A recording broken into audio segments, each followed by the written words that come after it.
Parmi la lassante mutation de tout, on trouve enfin le trésor vainement cherché sous les rayons aigus de l'été, la paix. Et tout cela vaut quelque chose. Mais il y a une autre question encore, nommons-la sentimentale. On n'inspire plus d'amour lorsqu'on a perdu sa jeunesse. Voilà ce que je nie formellement. Et même, je dirais que c'est la jeunesse passée qu'on inspire ce qui véritablement mérite le nom d'amour. L'étourdissement du désir, une fort belle chose sans doute, n'est qu'un des moyens de l'amour, et non l'amour lui-même, lequel ne consiste pas uniquement dans l'agrément du voyage de noces, ni même dans l'habitude de rencontrer une personne donnée dans un appartement bien clos. Aimer, c'est admirer, subir, se conformer, être modifié et refait, abandonner toute sa pensée à une pensée plus lucide, tout son vouloir à une pensée plus forte. C'est avoir une confiance totale dans un être qui a eu occasion de faire la preuve de lui-même. Ce n'est pas dans la jeunesse qu'on inspire ces admirables sentiments où tremble un si grand respect. Ils vont aux âmes d'automne, à celles et à ceux surtout qui ont vécu, qui savent, ceux qui ont résisté à la douleur et à la joie et les ont traversés, comme le héros qui réveille la déesse traverse les flammes, dont l'irrésistible reflet demeure dans ses prunelles. Ils savent. Savoir, séduction suprême, avoir pénétré les secrets de l'existence, fait le voyage hasardeux, connaître la carte du pays des dangers, dont on a goûté les plaisirs, expérimenté les menaces. Le cœur de ceux-là, c'est un chemin de tombe et de triomphe. Ils sont pleins de secrets et de souvenirs. Ils ont la beauté hautaine des choses achevées. L'automne a fait sur eux son travail de dépouillement. Leur vanité, leurs égoïsmes sont, avec leurs espoirs, tombés d'eux, comme tombaient les feuilles dans le jardin merveilleux.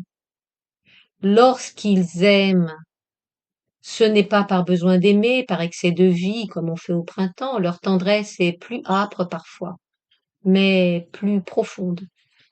Et ceux qui l'ont connue s'en souviennent à jamais. Que chacun interroge ses souvenirs, il rencontrera au début de sa vie quelque puissante influence exercée sur lui par un élu qui l'aurait sans doute trouvé vieux s'il l'avait moins aimé, et qui a mis sur lui une ineffaçable empreinte. C'est une sublime saison que l'automne.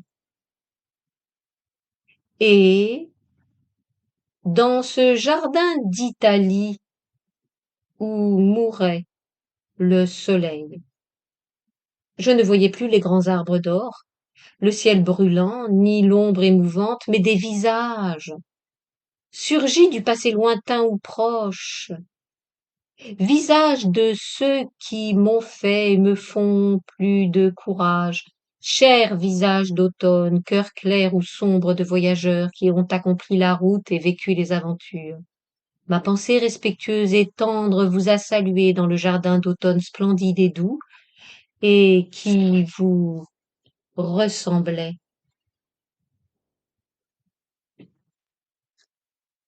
Les mains.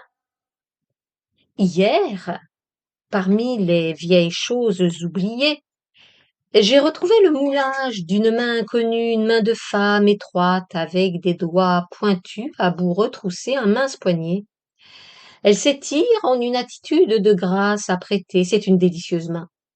Longtemps je suis restée en contemplation devant elle. Il me semblait deviner si sûrement l'âme que cette main jolie exprima. Une âme vaniteuse et câline, sans passion puissante, mais fine, perfide, menteuse, avec de si douces façons tant de souplesse à droite, faible, cruelle et charmante. C'était l'âme d'une de ces femmes qu'on adore parce qu'elles sont totalement femmes, rien de plus, rien d'autre. La main de plâtre racontait une foule d'histoires. Les mains m'ont toujours fascinée. Elles seules donnent satisfaction à la curiosité qu'on a du secret des êtres. Nous faisons une vaine besogne en cherchant à lire ce secret-là dans les regards. Le regard, c'est plus encore que la voix, le masque du cœur. La main révèle bien plus de choses que le visage. Elle nous dénonce dans notre réalité continue car rien ne passe par le cerveau qui ne l'atteigne et ne la sollicite. Toute image évoque la possibilité d'un acte et tout acte imaginé fait appel à la main. Nos intentions les plus fugitives aboutissent à elle et elle y répond par d'innombrables mouvements dont nous n'avons aucune conscience. Bien mieux que les livres, les mains des tableaux et des statues nous rendent compte du passé. Chaque époque a son type de main qu'on retrouve dans les écoles d'art les plus éloignées les unes des autres.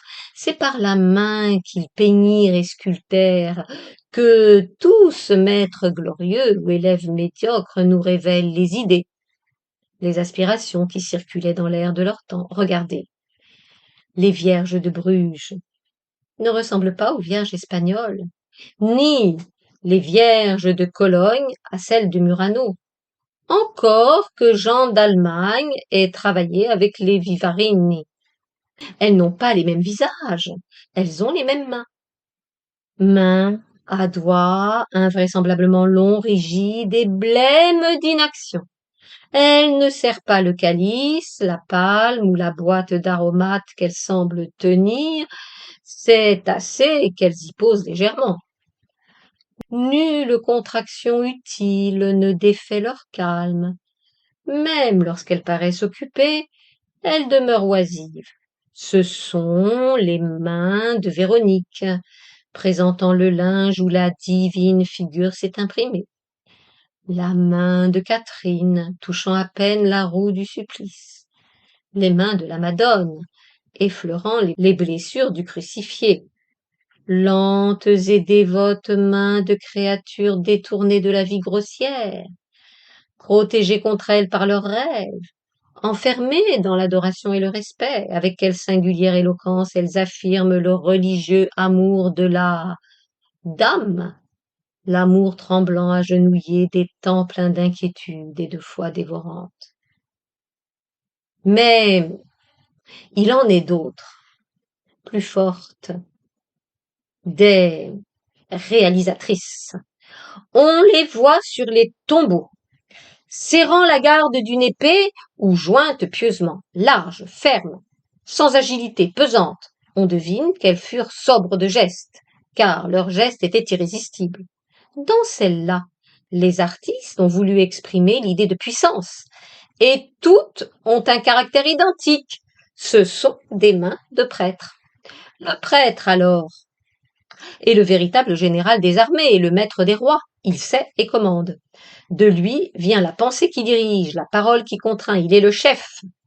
Aussi, pour symboliser la liberté, l'énergie victorieuse, et qu'il s'agisse d'un guerrier ou d'un pape, les tailleurs d'images ont-ils, sans le savoir probablement, donné aux mains prééminentes un style pareil, fait de calme et d'orgueil. Ces mains de prêtre. Elles n'avaient ni vivacité, ni incertitude. On sent encore dans leur immobilité saisissante la force terrible du geste sous lequel se courbait le front des hommes. Vient la Renaissance. Les esprits ivres de liberté nouvelle s'échappent de tous côtés, on se débride, et au lieu des adorables mains inutiles des saintes, Et des mains sagaces et puissantes des prêtres, en voici d'autres, des mains élégantes et cruelles, celles des hommes souples, effilées, habiles et dangereuses, tourmentent le pommeau d'une dague, s'ouvrent fastueusement en éventail sur la hanche, se ferment durement sur le bras d'un fauteuil, touchent d'un doigt négligent et subtil quelque instrument, les belles mains de meurtriers, d'artistes, d'amateurs, comme elles avouent librement le plaisir de vivre et le plaisir de tuer, et les mains de femmes, si ingénieuses et si perfides. Voyez celle de la Joconde, par exemple, la redoutable petite main gauche, molle, enfantine presque, mais quelle étrange force dans cette mollesse, et quelle incroyable duplicité. On a beaucoup parlé de l'énigme du célèbre sourire. Il n'y a nulle énigme dans cette main-là, c'est la main de la pierre menteuse, et d'une personne au résumé capable de tout. On ne s'y trompe pas un moment. Les gens de ce temps avaient de mauvaises âmes. Les admirables mains de leurs portraits nous le disent assez clairement. Il faut en regarder des centaines avant de découvrir une main rassurante. Il en est pourtant celle d'Érasme, entre autres. Toute courte, ramassée par l'habitude de feuilleter les livres et de tenir la plume, menacée par la goutte. Érasme était-il goutteux? Je n'en sais rien. Mais s'il ne l'était pas, Holbein nous a trompés en faisant le portrait de ses mains. Elles ne sont pas belles, mais si plaisantes à voir, renseignées, moqueuses, plus intelligentes encore que le vif regard pointu de cet homme délicieux. Au XVIIe siècle, les sièges rembourrés apparaissent, on est confortablement assis, la conversation s'organise et nous donne la main oratoire. Dans les tableaux, dans les portraits, elle est partout, et même jusque sur les tombeaux, où l'image des défunts, cessant de dormir, s'est redressée, levée tout à fait, et semble n'avoir que pour un instant suspendu son discours. Sculptées ou peintes, les mains expliquent, persuadent, prouvent. Souvent, elles ont l'attitude type de la démonstration. L'index et le médius tendus, l'annulaire et l'auriculaire repliés, le pouce écarté. Si elles sont immobiles, on sent bien que cela ne durera pas. Elles vont reprendre leur action, souligner la cadence d'une phrase, accélérer l'allure d'un trait d'esprit, magnifier une période. Elles ont d'ailleurs ce qu'il faut de majestueux, et leur vanité est sans borne. C'est le temps où on a le plus généralement eu de soi-même une bonne opinion et le goût passionné de la faire partager aux autres. Toutes ces mains, depuis celle de Louis XIV, jusqu'à celle des messieurs de Port-Royal, et sans oublier celle des régents d'hôpital, Drapier, Arquebusier de Hollande, toutes ces mains sentent l'importance de ce que leur gesticulation va faire entrer dans la cervelle de ceux en face de qui elles travaillent. Ce sont des mains qui ont quelque chose à dire, oui, quelque chose d'indispensable à l'univers. Ah, les sottes mains que ces belles mains. Au XVIIIe siècle, les mains annoncent la révolution qui vient. Une folie de liberté les a saisies. Elles cessent d'interpréter une pensée, un tempérament. Elles veulent attirer l'attention sur elles, être regardées isolément, n'avoir plus rien à faire avec leur propriétaire. Elles posent, se tortillent, se retroussent, minaudent. Ce sont des mains indépendantes. Le petit doigt retroussé sans raison, rose, tiède, frappé d'illogique faussette. Ces mains-là sont aussi inutiles que les saintes mains gothiques. Mais elles ne pourraient rien symboliser d'autre qu'un désordre particulier des esprits, cette démence spéciale que Jupiter dispense à ceux qu'il veut perdre. Les mains de ces hommes tiennent des livres qu'elles n'auraient pas la patience de feuilleter, celles des femmes tendent des fleurs qu'elles n'ont pas cueillies, feignent de gratter les cordes d'instruments dont elles ne pourraient jouer, portent des flèches vaines, caressent des enfants dont elles ne sentent pas les cheveux sous leurs doigts. Elles ont une attitude hésitante, ne savent ni quoi faire ni rien faire. On dirait qu'elles attendent que quelque chose se décide quelque part, et c'était bien ainsi. Elles attendaient. Il faudrait toujours avoir vu déganter les gens avec lesquels on songe à se lier. Cela épargnerait bien des mécomptes.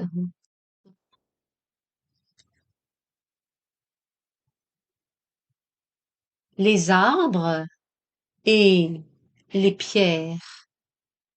La saison dernière, j'ai vécu dans une forêt et chaque jour je rencontrais, couché sur la terre où il me semblait être tombé avec des gestes tragiques et criant de douleur et de colère, quelques-uns de ces cadavres déchirés de blessures, saignant encore dans l'herbe leur sève rouge, ou bien des chaînes, les liant comme des prisonniers qui, morts, demeureraient redoutables. Ils passaient, tirés avec lenteur par des chevaux pensifs, et l'on eût dit que le bois prenait son royal deuil d'automne, parce qu'il n'était plus.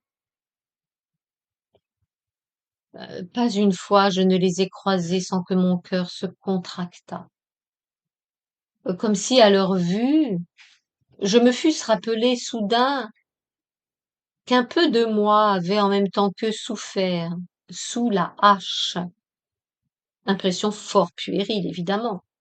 Ne faut-il pas que les arbres servent à nos besoins, qu'ils subissent la destruction apparente qui n'est que transformation? Peut-on se passer de feu, de table, de mât et de charpente? N'importe.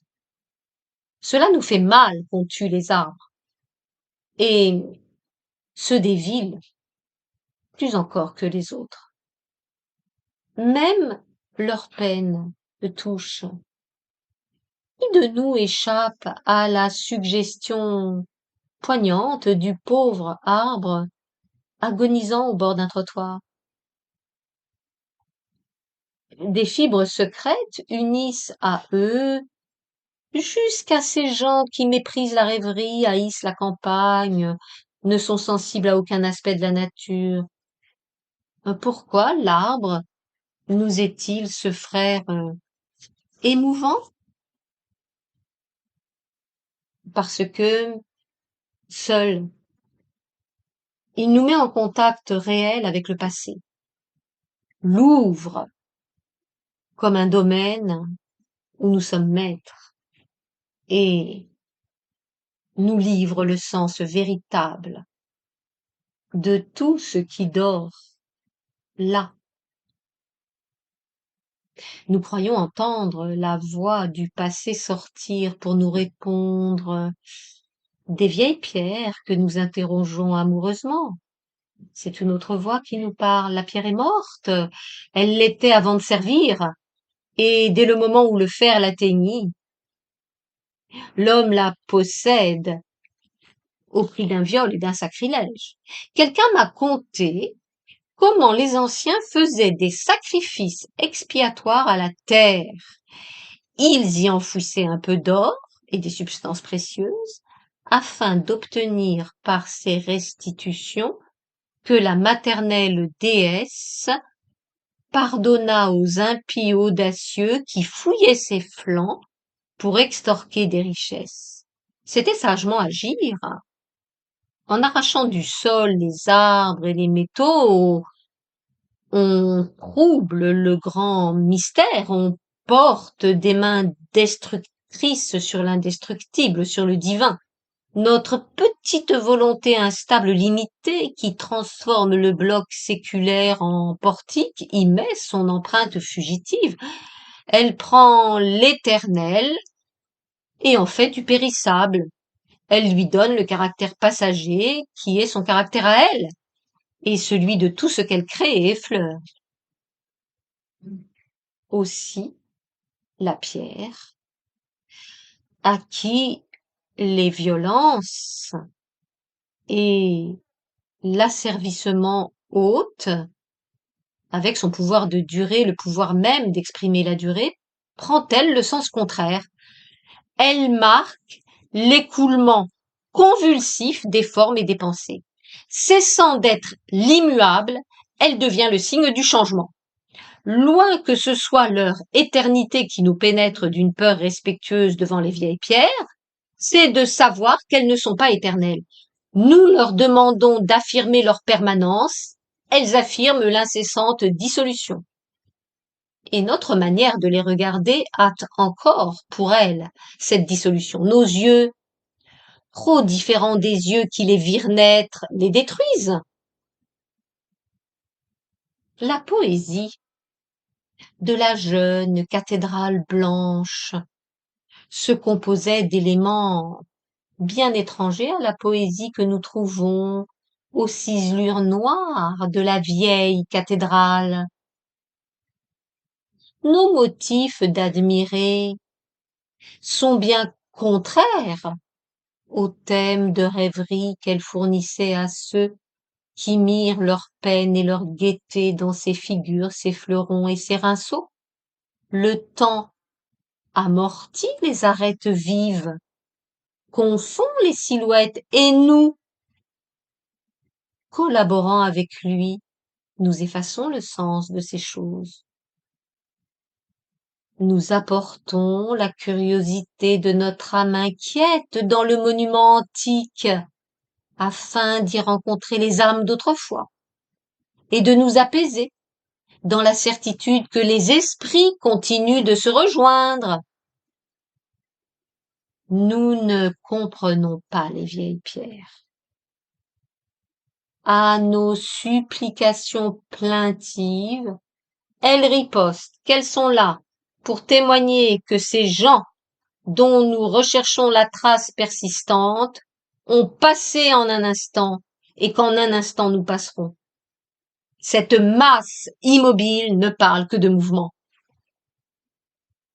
Partout sur elle sont écrits et la brièveté des siècles, et l'ordre impérieux de vivre, tandis que la seconde est la nôtre. Non, elles n'apaisent pas les vieilles pierres, elles incitent à la hâte et à l'acte. Le calme, la concentration en soi, dont elles donnent l'illusoire sentiment, c'est le calme et la concentration de l'être qui se ramasse avant de s'élancer. La mélancolie qu'elle suggère a une inévitable réaction. On va les chercher aux heures moroses, afin, croit-on, de trouver un cadre harmonieux à sa tristesse. On y va en vérité, poussé par l'instinct vital, afin d'y trouver un conseil d'ardeur. À force de crier si haut que rien ne dure, elle jette l'esprit vers la création, l'œuvre, le frisson actuel, tous les troubles, les flammes, les incertitudes. Les arbres n'agissent pas ainsi. Les pierres racontent l'incessante destruction. Eux affirment la vie invincible. Les pierres qui nous émeuvent sont différentes de celles qui émurent nos ancêtres, si différentes qu'elles en suppriment la trace. Les arbres restent pareils. Ils grandissent, étendent leurs branches, revêtent et dépouillent leurs feuilles, comme ils ont fait devant les hommes, dont le mode d'existence demeure pour nous un secret impénétrable. Autour d'eux, des palais furent dressés, puis s'écroulèrent, des villages sont devenus des villes, et des villes ont disparu autour d'eux. L'homme impatient d'exprimer son orgueil, les nuances de sa pensée, son rêve de dominer, sa foi, à courber des arcs robustes propres au passage des rois, lancés vers le ciel des ogives, semblables à un souffle passionné qui s'exhale. Les désirs, le vouloir, l'idéal, l'espoir, la notion de l'amour, celle de la justice, tout changeait. L'arbre, maintenant sa forme et ses coutumes, regardait passer l'humanité et lui offrait le seul point fixe où elle put, sur les routes inconnues, arrêter la folle course de son âme. Le seul, car les lignes des paysages se transforment avec nous. La colline qui taille le ciel de sa silhouette sèche, d'autres y ont vu le modelé souple d'une forêt. Nos besoins, nos ambitions, nos haines et nos conquêtes perturbent le cours des fleuves, fendent les solides avec le tranchant jaune des chemins, et partout retouchent la nature. Aucun aspect ne donne la certitude d'être tel qu'il était pour nos ancêtres, sinon l'aspect des montagnes. Et les montagnes ont une vie trop secrète, trop insaisissable pour que nous la constations, que nous en mêlions le rythme à nos rythmes. Seul l'arbre, familier, fraternel, demeure identique à lui-même et poursuit sa vie sans altération. Celui qui se dresse là est pareil à l'arbre qui donna naissance à sa race. Son odeur est la même, et sa peau glissante ou rêche. Ses branches font dans le vent la même musique, ample ou furtive. La pierre nous répète Qui es-tu, toi? Tu ne ressembles pas à ceux qui m'ont creusé, ni au troupeau de ceux qui rôdèrent sous mes arceaux puis disparurent. Je ne te connais pas, tu es différent, je t'oublierai comme les autres. Ils avaient tous à dire bien des choses, ils les ont dites, quelques-uns. Ce qu'étaient ces choses, on ne sait plus. Fais comme eux, hâte-toi. Inscris vite ton symbole, l'espace boira le cri, n'importe, hâte-toi. Vis ta minute, solitaire. Et l'arbre dit, je te connais bien. Tu es celui qui s'abritait sous mon ombre il y a 10 siècles. Et moi, regarde, je n'ai pas changé. L'arbre dont je descends était tout entier présent dans la petite graine qu'une rafale détacha. Il est en moi, présent tout entier. Je le sais, toi. Tu ignores en toi la présence de celui dont l'épaule s'appuyait alors contre mon écorce. Écoute bien. Tu l'entendras qui te parle à voix basse. Ne crois pas aux mensonges des pierres. Rien n'est détruit. Les germes qu'emporte le vent, les pensées que garde le silence, dorment parfois de longues saisons, mais ils vivent, rien ne meurt. Souvent, au cours de ton histoire, tu as cru changer, parce que tantôt tu voulais un bonheur brutal et soudain, tantôt un rêve situé loin de la terre, parce que t'étant beaucoup courbé, tu devenais ensuite fou d'orgueil, tu n'étais pas changé davantage qu'un enfant, lorsque, après avoir joué au soldat, il joue à diriger des ballons, ou qu'il impose des noms nouveaux à ses pantins, c'est toujours le même enfant. Il ne cherche qu'à s'amuser, toi, tu ne veux que vivre. Selon les heures, tu emploies l'injustice ou la pitié, la révolte ou la servilité, et peu à peu tu t'instruis. Ton effort n'est pas perdu, rien ne se perd, te dis-je. Ni ta souffrance, ni ta joie, ni ta vertu, ni tes crimes même, qui sont de la semence de force et que l'avenir purifiera. Tu veux vivre, tu vis, et tu vivras. Il n'y aura pas pour toi de fin. Ton œuvre qu'interrompt ce que tu appelles la mort, tu la reprendras plus loin sous un autre nom, avec un autre visage. Ne te hâte pas, surtout. Toi et moi demeurons éternellement, ne te hâte pas. Ta vie actuelle n'est qu'un instant de ton immense vie. Ces bonheurs que tu crains de manquer, Tu les as connus déjà ailleurs. Tu as rempli déjà bien des devoirs, et quant à tes fautes, elles sont nées, la plupart de ton impatient désir de vivre trop vite l'instant, de ce que tu n'as pas entendu les mots avertisseurs chuchotés par ceux qui furent.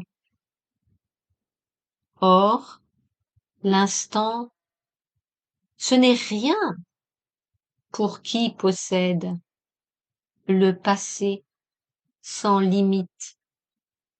Les feuilles de mes printemps ne sont que l'œuvre du souvenir, le recommencement des printemps d'autrefois auxquels j'obéis, moi, le vieil arbre. Et toi aussi, obéis à la loi calme et harmonieuse du passé, ne te hâte pas. Bien des fois encore, et chaque fois plus riche d'êtres nouveaux, plus chargé de mémoire, tu reviendras appuyer ton épaule à mon écorce et recevoir mon conseil. Tâche de reconnaître tous les habitants de ton âme. Tu n'es pas seul en toi-même, homme innombrable. Tâche de pousser avec la force lente des arbres. Tu as le temps, homme éternel.